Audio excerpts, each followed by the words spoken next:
Release of Mists of Pandaria. Get ready to play Mists of Pandaria. I'd say Helios, the new Mists of Pandaria realm by Twinstar, is one of the 3 best Mists of Pandaria private servers right now, competing only with Mistblade by Stormforge and Taudi's 3 Mists of Pandaria realms.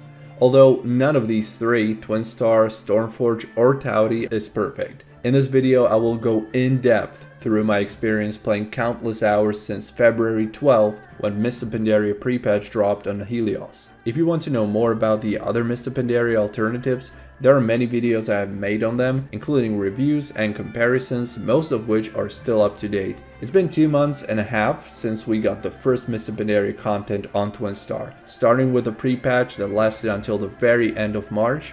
The pre-patch introduced class changes, so we were able to use the new talents, spells and abilities of classes from Mists of Pandaria. However, we were not able to level beyond level 85. Terramorph's Fall scenario also unlocked during pre-patch. On March 31st, patch 5.0.4 finally released, letting us level our characters from level 85 to 90 and visit the Pandaria content for the first time on Twinstar. The server runs on the latest Mists of Pandaria patch 5.4.8 as far as the class design and mechanics and everything except the content which is released progressively on the server. That means the first raids opening on Helios will be those of the first content patch: Mogushan Vaults, Heart of Fear and Terrace of Endless Spring. For PvP, it will be the Malevolent PvP season. Unfortunately, the raids in the PvP season have not begun yet. Yes, even after almost 3 months of Mists of Pandaria on Twinstar, there are no raids or arenas. I was originally planning to wait until everything is unlocked and ready for testing, but at this pace it won't be anytime soon. But there are enough things to talk about even now. Everything should have been accessible by this time according to the schedule. Twinstar team changed their minds due to some situation and postponed it by a few weeks. To make up for this unexpected delay, they unlocked world bosses earlier. Shaw of Anger and Galleon are now killable and give loot that is best in slot at this point. Challenge mode dungeons will be coming out today as I'm recording this video on Sunday, so I won't be able to try those on time. And we got one more thing. The #1 complaint since the unlock of leveling in Pandaria have been the experience rates on the server. They were at ×3 between levels 1 to 85, but from 85 to 90, they were only at ×1. So you had to level at Blizz-like rates all throughout Pandaria, which is pretty crazy to think of that in 2023 you would have to level at Blizz-like rates on a private server. And as I predicted earlier, they boosted the XP rates. They changed it from ×1 to ×3 2 weeks after they unlocked Pandaria. I really don't understand why then did we have to grind 4 hours per level for 2 weeks instead of 1 hour per level, which it is now, and waste our time if they were about to change it 2 weeks after. Had I known that, I would have just waited those 2 weeks and leveled in. I would understand if they wanted to keep it more hardcore, more main character and not alt friendly for a few weeks. Let the hardcore players and real fans of the server level up, gear up a little bit in raids and arena, before boosting the XP rates for more casual players or alcoholics. But why would you let your players waste their time for 2 weeks and then laugh in their faces telling them they just spent 20 hours leveling a character that would now only take 5 hours to level? And not only that, you know what else they did? They also boosted currency gains. So you get 50% more honor and justice points, valor and conquest points. So not only did I waste countless hours leveling, I also wasted a lot more time gearing than I had to, for literally no reason. This has to be the biggest gesture of disrespect to its player base by a private server team I have seen in a long time. If you wanted ×3 XP rates, why didn't we have them all along? Leveling was fun though. For someone that always leveled in Pandaria with at least ×3 XP rates, I actually got to explore a lot more of the continent, but having to do it on ×1 with the third character was pretty fucking annoying. Not many people leveled between 1 and 85 since Twinstar is a progressive server where you have your characters from their previous expansions to play on, so most people had at least one level 85 character ready from former Artemis, Hades and Apollo Cataclysm realms. So you will most likely level through quests and maybe an occasional dungeon in the evenings up to level 85. From level 85 you will be able to queue up for a random dungeon relatively fast, no matter if you are a tank, healer or DPS. Tanks and healers are the most wanted obviously. No battlegrounds on low levels, but you will be meeting other players leveling in Pandaria, so you could do some world PvP for a change. Twinstar's been way more transparent with what they're working on, keeping us updated regularly. Still far from perfect, but it is a solid improvement. Crossfaction BGs have been active since few days after pre-patch launch. There were some issues with it, it wasn't bug free, and even now we're still getting 7 to 10 players on teams in BGs, making one side instantly have a huge advantage by having some 3 extra players. Tolbarad, the Cataclysm PvP zone, is still super active, even now in Mists of Pandaria. It is a great honor farm, however only for Alliance, which wins it 9 out of 10 times, unless there's a glitch where it kicks Alliance players from the game upon entering Tolbarad. This is a big issue. We're seeing way more PvP oriented players on Alliance compared to Horde. And of course, still more overall players on Horde. But logically, these are mostly PvEers. Faction balance isn't terrible. Twinstar team already applied some measures to even it out a little bit by including faction changer NPC and Orgrimmar for a free faction change for Horde players.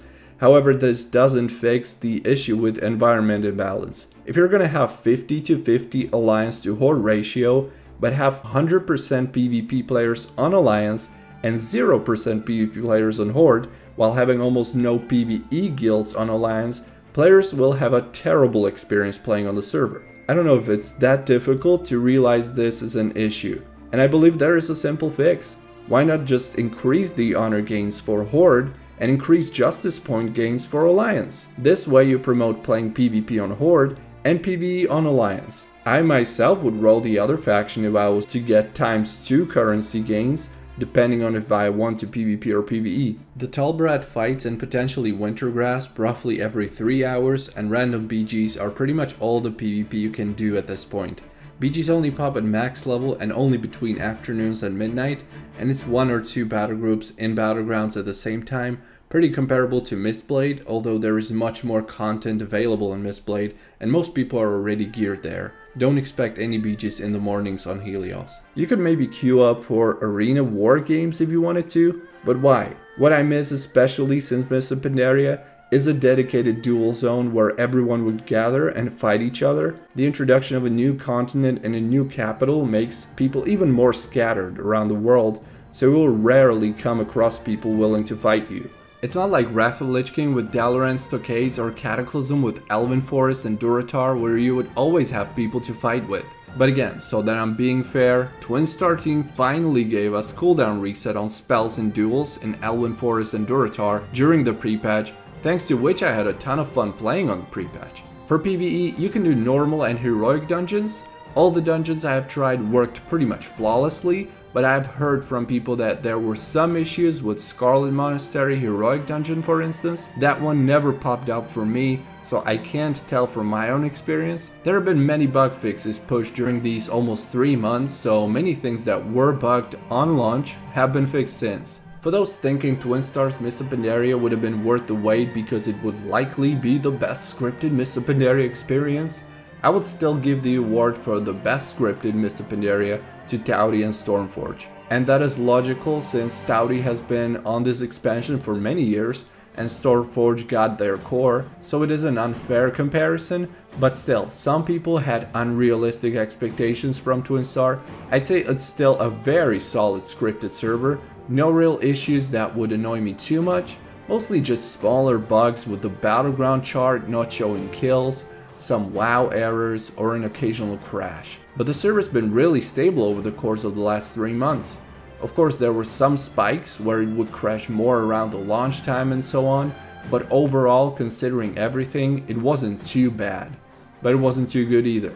And why would it crash if there's not so many people playing on the server? I've made a video detailing the population numbers and comparing them to Stormforge's Mistblade, so if you want to know more, go and watch that one. These days, it would probably be around 1,500 players maximum online in the evenings, not more, which is a solid population, and I don't think Twinstar could handle much more anyway, but it's just good enough. I'm afraid the population could decrease in the upcoming weeks slightly which might make some of the content hardly playable on Helios, especially things like arenas or battlegrounds where you need people queued up with you and against you at the same time.